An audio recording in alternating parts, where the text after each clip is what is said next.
Yes, good morning. It's Viewpoint, the program of personalities, politicians, and perspectives. Boy, I got a couple of perspectives here and a couple of personalities this morning. You will note on camera there, to my right is not the illustrious Judy Busby. It is her more illustrious, her daughter Cass. And yes, it's a whole new concept on Bring Your Kid to Work Day. Well, Judith Kay had some conflicts today, and in the past we've had the pleasure of having your sister Cynthia up here, and since just stepped right up to the plate and hit a good one. And I know that that's exactly what you're doing. Boy, we appreciate your coming here, Cass. Oh, wow. Now you're trying to put me up to some measures there, my mother and my sister. Yeah, well, big, tall cotton, big shoes to fill. Well, we do have a guest with us, Bill. Yes, and we're going to introduce him in just a minute. I'm going to pass the baton to you after we talk about the kudos. We always start with kudos of the day. Kudos and of the day. I might imagine that on occasion, and not infrequent, we've mentioned your firm, Eaton Corporation, for the involvement they show and continue to show in our community. And as a representative, then I'd just kind of like a personal thank you for that. You can pass that up the line. I will definitely pass that up to the line. They've been involved in the community very much so, and we appreciate that. Today, though, we're going to talk about, I saw we're going to have free cab rides. They had it Christmas Eve, and they're going to have it again New Year's Eve. I don't think that our guests, nor you or I, will have to being involved in getting free cab rides, but there are those who, unfortunately, find that necessary, and I hope that in the celebration of the season, that those who might overindulge would take advantage of a free cab ride. It's offered by the American Cab Company, and the phone number is 735-9696. Further research tells me that this is promoted and underwritten by the Healthy Communities Partnership, and I was not aware of that. It is a collaborative. I had to write all this down to make sure I got it right. Well, they've been doing this for years, and yes, I think it is a great benefit to the community. Oh, my, yes. Take just one person make safe. That's it. That's, you don't need to do any more than just one. Yeah. But hopefully those that find it necessary will avail themselves of that. I wanted to do a little research in this Healthy Communities Partnership. It's a collaborative organization comprised of community agencies and private individuals. I didn't know about this, Cass. And they strive to create the healthiest community in America. Well, that's very interesting. Look at you with your kudos. Yeah, well, and it is supported by the Abraham Lincoln Healthcare Foundation. And they're on Facebook, and I know Father is a big fan of Facebook. He knows all about it. And what is that number for the cab company again, Bill? 735-9696. So kudos to those folks. We appreciate that. And just as a quick aside, I noted we have a Lincoln girl named Lisa Thompson White. I know her daddy well. Big article in today's Courier. She's a mountain climber. Read that article. It's pretty doggone impressive. My goodness, to think she was up there on that mountain 3 weeks. Oh my! And I thought I was deprived by when I hunted in the mountains. Spent 3 nights in a tent up on the mountains, and mind you, those mountains were nothing. I mean, they were like maybe 8,000 feet. This girl was up 23,000 feet, breathing oxygen deprived and all that. And it's a rigorous training routine that they go through. So, enough of that. Why don't you introduce our guest this morning? Can you help me? Yeah, okay, yeah. Oh, you mean you had what your mother calls one of those brain things? Yes, I understand that. It all runs in the family. How sweet is that? You were good. I know what you were doing. But who got it from who? You were getting ready to... Well, the traditions of the program continues. You were getting ready to introduce... You were getting ready to introduce Father Mark Evans. Yes, I Trinity was. Episcopal Church. Trinity I remember now. You told me that. And actually, I rode up here with him, and he's a very nice man, and he's Norwegian. Yeah. So what more could you want? Yeah. Well, let me just say, Ufta. There you go. Let me just say that the Episcopalians are tickled to death to have Father Mark and Sandy Moore with us in our community, and they're doing a great job in our church. So, well, thank you, Bill. We're happy to have you with us, sir. We've just completed the season of Advent. Would you comment to the importance of the recognition of that season, Father Mark? Sure. How best to do this? Not in your regular sermon, because we only got just a certain time here. Yeah. Advent and Lent are both times of preparation in the Christian church, in the Christian year. And Advent is the time where we hope that the extraneous busyness and clutter of our lives are cleared away, and we make ourselves ready for the gift that comes to us at Christmas, the gift of Jesus Christ. The readings in our church here for Advent have a great juxtaposition, because they start with John the Baptist, and they also have readings from Revelation, which is the last book of the Bible. And so it helps us to focus or to think about how Jesus came the first time and how Jesus will come again, and seeing how the preparation is ongoing, and that the 4 weeks of Advent are the particular time where we focus on that preparation. So we're not just preparing for Christmas, but we're preparing for Jesus, both coming into our lives at first and also coming into our lives at the end. Well, there's the first 4 Sundays just prior to Christmas, and that's when the Christmas season really should get to be serious about it. Commercially, Christmas starts somewhere around July 28th, unfortunately, but that's kind of a fact of life too. Commerce drives what goes on. Commerce drives the folks to good salaries and so forth, though that hopefully they can contribute to the church.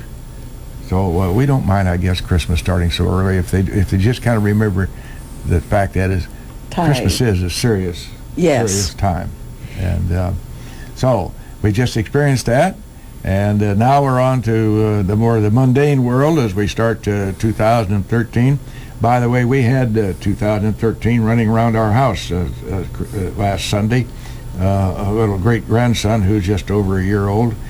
I guess it's a practice in his house. He just seems to take off everything but his diapers. And I saw him run by me, and I said, "Oh, 2013 has come already." we weren't quite ready for that.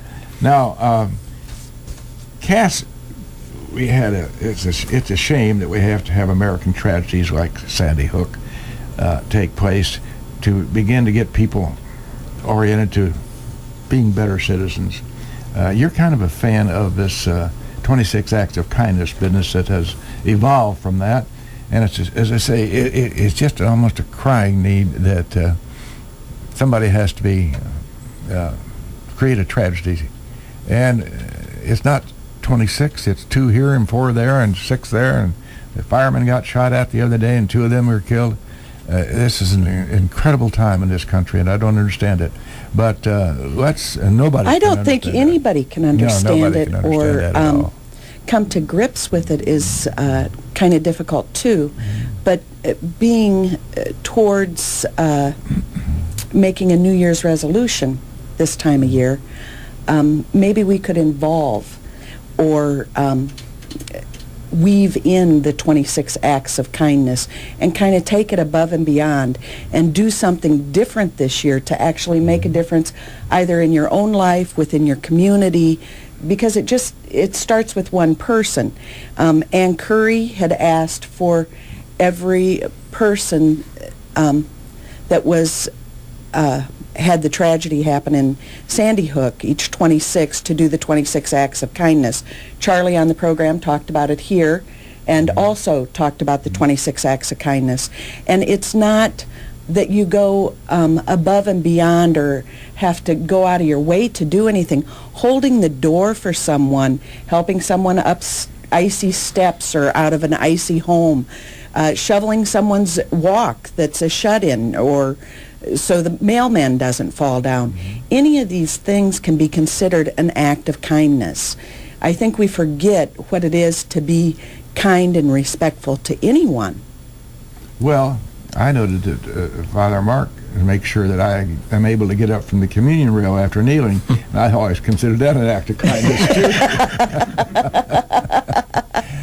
too. Mark, with relation to how religion can or does not have any import on these tragedies that take place, certainly you can't begin to fathom what a person who is deranged can do, and no amount of religious background or training or anything else can help anybody in those situations.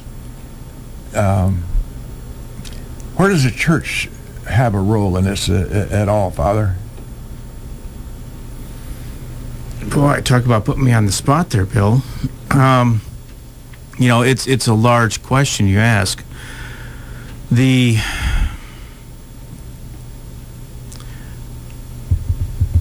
church is to help us humans have a relationship with God. And that's not a panacea. No. I mean, you've been a churchgoer all your life, and you've had good things happen, you've had bad things happen. It's not as if you can say, well, I go to church and so therefore I am protected from evil. Evil is a part of our world, and that's why Jesus Christ came, is to save us from that evil. But it hasn't been negated yet. It hasn't been obliterated. It's been overcome, but it hasn't gone away. And so the church cannot fix evil. The church can help us have a relationship with God, who can fix the evil. And yes, people who attend church, who are religious in their understanding, are going to have a different philosophy of how to deal with evil than somebody who doesn't have that help. We know that evil is temporary. It's not overpowering, and if we don't succumb to it, we have the gift of God's grace to withstand it. It's our reaction to that evil. It's the reaction to the evil that the church can help you with. Right. Someone who doesn't have that background then is going to say, well, I'm going to get back at that, or I'm going to react to it, or so on. And so perhaps that's the best thing the church can do, is to help us to understand that God does not create evil things. God does not cause evil things to happen. No, he's not sitting up there in a cloud throwing out lightning bolts saying, I'm going to get that guy, or I'm going to get this guy. The evil is a lack of God, is what it is. Oh, yeah. When God comes into it, the evil is pushed out. But if there's no God act with inside, there's a vacuum, and the evil can fill that vacuum, to use a bit of a metaphor. So, back to your original question, what can the church do about this? The church can help by helping people to have a relationship such that the evil is not overpowering. And dealing with the aftermath. Things are going to happen to people. Bad things happen to good people. And good things happen to bad people. Right. Let's not forget that. And I think we do forget that, especially, is that good things do happen. Recently we've had some difficult times in my family, and the outpouring from the community, from friends, from family members, in ways of food, kind words, support. It's just overwhelming. I know that there's a lot of good out there, and I'm sure the people in Sandy Hook, although this is such a horrid thing that happened, the outpouring of the American people shows you that there's more good out there, and we just need to start capitalizing on that as opposed to the bad things. Well, But the good stuff doesn't make the news, Bill. Well, there you go. What an observation. We need more kudos. Just like her mother, an astute observation, yeah. Well, inevitably, there's always a knee-jerk reaction to these terrible tragedies. And, of course, that brings up the gun subject. Oh, yes, the gun subject. Now, I'm a Second Amendment. I have guns. I've given them all away to my kids now, and I've hunted down through the years. And had You might want to rethink that, Bill. I come home to roost. Just kidding. Just kidding. Well, on a couple occasions might be right. Now, what about this matter of the hue and cry? I have a philosophy about it, but I'll go ahead. Guns themselves don't do the killing. Obviously, what a stupid statement that is, but everybody says that. So what happens is some nut gets a gun. Now, the nuts out there are going to get guns regardless of the laws. Exactly. But now, these automatic weapons, I don't think I need an AK-47 to go deer hunting. Well, I think there's... I'm not sure, but I'm not a hunter, so I'm not an expert on this by any stretch of the imagination. Put it that way. But no, I think a 270 rifles are plenty, or in this case area around here, 30-06, but only shotgun slugs here in this area because of the terrain. You can't use a high-powered rifle to shoot deer around here because of the possible danger. Shotgun slug is another story. And everybody says, "Oh, kill those poor deer." Well, those poor deer, they're going to die anyway. You need to have a harvest of some sort. Well, yeah, as nature shows you, you have to have that. Surely somebody's going to argue me that point with me, 648-5510, in case anybody would like to argue the point. But, and I know that, Father Mark, were you ever a hunter in your younger days? I've hunted, excuse me, hunted pheasants, deer, and waterfowl. Okay, all right. So then you were an avid user of the gun in a sportsmanlike way. Yes. Yeah, down through the years. And I own guns also. Okay, you still today this way. All right. I'd like to get an argument with somebody about this gun control business at 648-5510 if anybody has a... My mother told me I couldn't argue with you. Oh. The word is discussed. Couldn't or shouldn't? Yes. Well, there's that to be said too. Couldn't or shouldn't. But you always have these knee-jerk reactions by this person or that person, and usually it's somebody that's pretty well known. Well, who's the Morgan that we were discussing? Piers Morgan. Piers Morgan. Yeah, there's a big petition out there for his statements. His reactions to this. On gun control. And I believe this morning, I think it was either 60 or 80,000 Americans have signed the petition to have him deported. Yes, for what he said in his evening show with regards to getting rid of guns. Father, you and I can think of a lot of people to deport before we... Maybe some from Trinity Episcopal, who knows?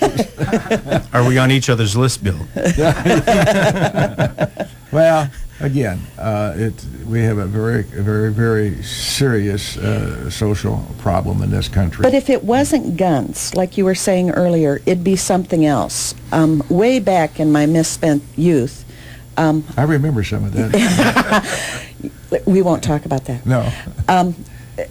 I had a course in law, and there was a case with a woman that had beat her husband with a lunchbox, and the lunchbox was dubbed as a lethal weapon because it created harm. So it doesn't matter, in my opinion, if it's a gun or a lunchbox or a baseball bat. If somebody wants to do harm to someone else, they will find something. There are those people out there on the street every day, and any legislation that's passed at all has no impact on that whatsoever. Right. None. It's not the weapon, it's the behavior. I think. Do you And think? maybe coming back around, that's what we need to think about coming into the new year with our resolutions. I had also gotten on the internet, and people, usually make their New Year's resolutions, and there was a poll done by GNC, Quicken, and some other industries, and over 50% of the people that participated in the poll this year now, for the first time, decided that it was more important to spend time with friends and family.